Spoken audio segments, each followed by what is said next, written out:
Breaking the cycle of gluttony, how overconsumption keeps you asleep. Have you ever wondered why it's so easy to overeat, to binge watch, to scroll for hours, to drink more than you planned, to distract yourself without even realizing you're doing it? Most people don't recognize this pattern for what it really is. A loop, a cycle of overconsumption designed to keep you asleep. It doesn't look dangerous, it doesn't feel dramatic, but gluttony, in its modern form, is one of the quietest, most powerful traps of the Matrix, not because of what you consume, but because of what it does to your awareness. Welcome back to the I Am Experience, where awakening becomes real. Today, we're diving deep into gluttony, not the religious idea, but the modern psychological and spiritual version, the habit of taking in more than your mind, body, or spirit actually need. From food to social media, alcohol to entertainment, shopping to scrolling, all forms of unconscious overconsumption keep you disconnected from your true self.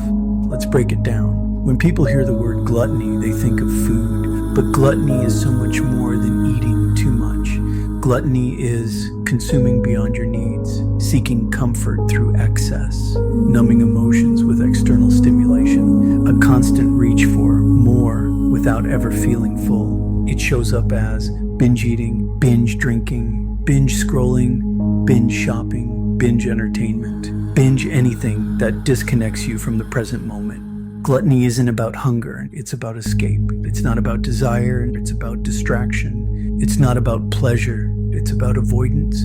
It is any attempt to fill an internal void with external excess, and the moment you look away from yourself, the Matrix wins. Let's talk psychology. Overconsumption triggers the brain's dopamine system, the system that regulates reward, motivation, and anticipation. Here's the loop. You feel an uncomfortable emotion, stress, boredom, loneliness, emptiness.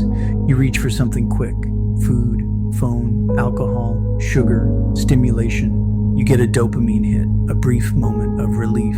Your brain says, that worked, do it again. But the relief is temporary, because after the dopamine spike, levels drop below normal. And what happens then? You feel worse, so you seek more. This is why people binge, not because they're weak, not because they lack discipline, but because their brain has been conditioned to seek relief externally.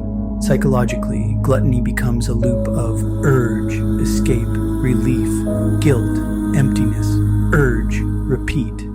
This is why the cycle is so hard to break. You're not fighting food, you're not fighting your phone, you're fighting your own conditioned neurochemistry. But here's where it gets deeper. Gluttony doesn't just affect your body or your habits, it affects your awareness. Overconsumption numbs your intuition, clouds your clarity, drains your life force, weakens your inner discipline, keeps you externally focused, blocks your emotional intelligence, prevents you from sitting with yourself. The Matrix thrives on numbness, because when your mind is overstimulated, it is not reflective, it is not questioning, it is not awakening. A distracted mind is a controlled mind. The more you consume, the less you feel. The less you feel, the less you awaken. Gluttony is not dangerous because of what you take in. It's dangerous because of what it takes from you, your presence, your awareness, your identity as the I Am. Now let's go to the deepest layer. Gluttony is never about the object. It's not about the food. It's not about the drink. It's not about the phone. It's about the void. Most people overconsume because they are avoiding something within themselves. Loneliness, stress, unresolved emotions, wounded inner child, boredom, lack of purpose, unresolved trauma, the discomfort of stillness. Gluttony says, I don't want to feel this. I don't want to face this. I don't want to sit with myself.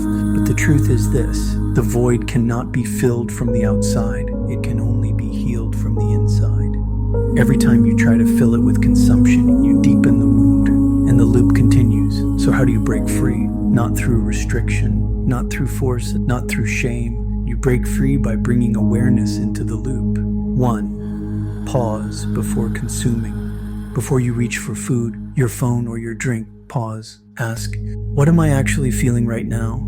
This breaks the unconscious pattern. 2. Name the emotion beneath the urge. Is it boredom, loneliness, stress, avoidance, fatigue. Naming the emotion weakens the compulsion. 3. Create presence rituals. Deep breaths, stillness, grounding, a short walk, a glass of water, journaling. Presence interrupts autopilot.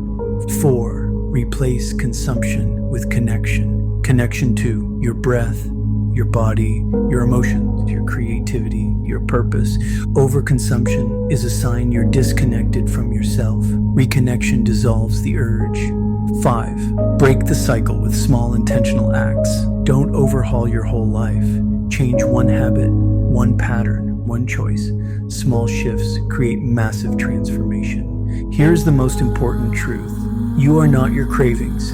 You are not your compulsions. You are not the loop. You are the one who notices the urge. You are the presence beneath the hunger. You are the awareness behind the impulse. This awareness, this stillness, this inner observer is the I am. When you reconnect with the I am, the urge decreases, the loop weakens, the void softens, the shame dissolves, the awakening begins. Because awakening is not about perfection. It's about presence.